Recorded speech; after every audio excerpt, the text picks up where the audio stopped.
It began on the coldest night of the year. Not the kind of cold that just nips at your skin, but the kind that steals your breath, silences the world, and makes even the shadows shiver. In the hollow belly of an abandoned warehouse on the outskirts of Portland, Oregon, something stirred.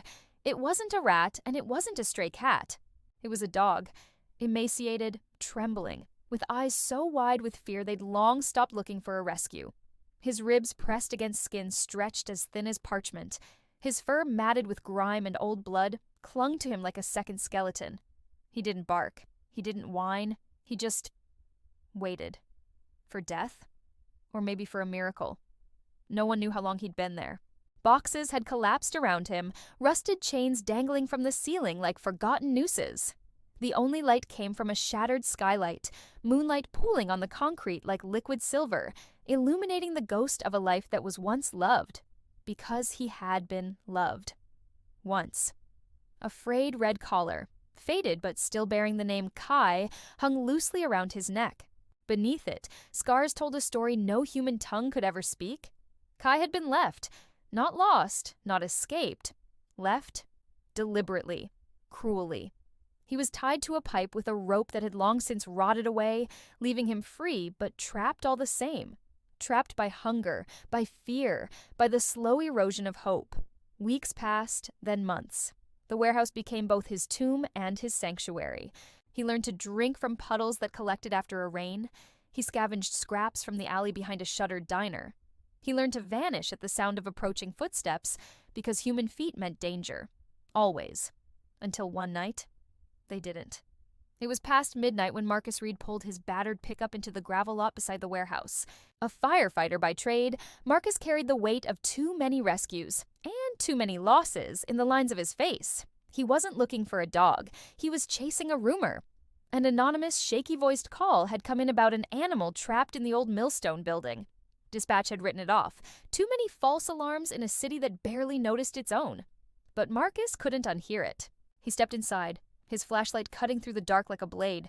Dust swirled in the beam. Silence. And then, a sound. Not a growl. Not a bark. A whimper. So soft it might have been the wind. Marcus froze. His light swept left, then right, then down. There, curled in the corner behind a collapsed shelf, was Kai. Their eyes met. And in that moment, time seemed to bend. Marcus saw not a stray, not a nuisance, not a problem to be solved, but a soul. Broken, yes, but still beating. And Kai saw something he hadn't seen in years. Not a threat, not indifference, compassion. Marcus didn't move closer. He didn't speak. He just sat down, right there on the cold concrete floor. And he waited. Minutes stretched into what felt like an eternity.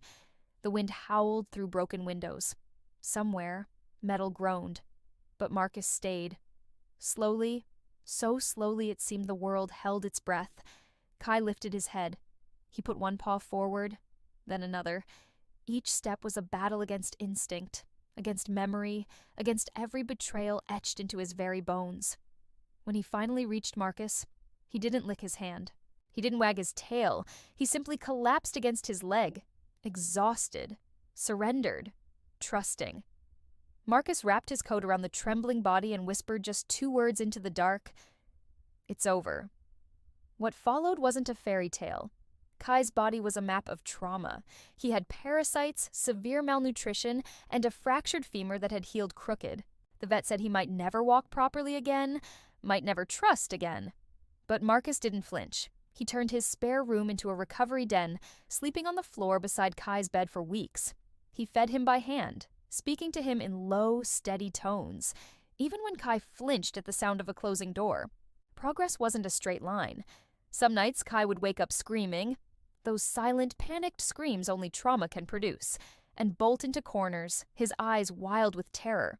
Marcus never chased him. He never forced him. He would just sit in the hallway, his back against the wall, and hum an old lullaby his grandmother used to sing. And slowly, the storm inside Kai began to quiet.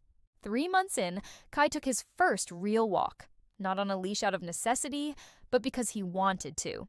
He stopped at every tree. He sniffed every blade of grass like it was a gift. When a child ran toward him, laughing, Kai didn't cower. He sat. He watched. And then, tentatively, he wagged his tail.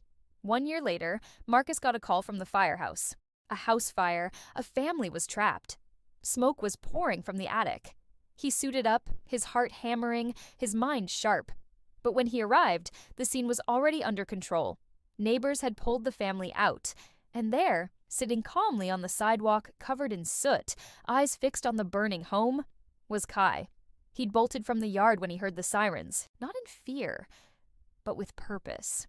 He had led the first neighbor to the back window where the youngest child was crying. He'd barked, loud and insistent, until someone looked. That night, as the fire died down and the stars blinked awake, Marcus knelt beside Kai in the grass. He pressed his forehead to the dogs. "You saved them," he whispered. Kai leaned in, solid, steady, whole, from abandoned to guardian, from invisible to irreplaceable. Kai never wore that old red collar again. Marcus replaced it with a new one, black leather engraved with just 2 words, "Still here." Because that's what this story is really about. It's not just about survival, it's about presence. It's about the quiet, relentless courage to stay, even when the world tells you to disappear. And it's about the humans who show up in the dark, not to fix you, but to remind you that you were never broken to begin with. In a world that moves too fast, sometimes the most radical act of kindness is to simply stop, to see, to stay, and to love what others have left behind. Thank you so much for watching. If this story touched your heart, please consider liking this video and subscribing for more stories of hope and resilience.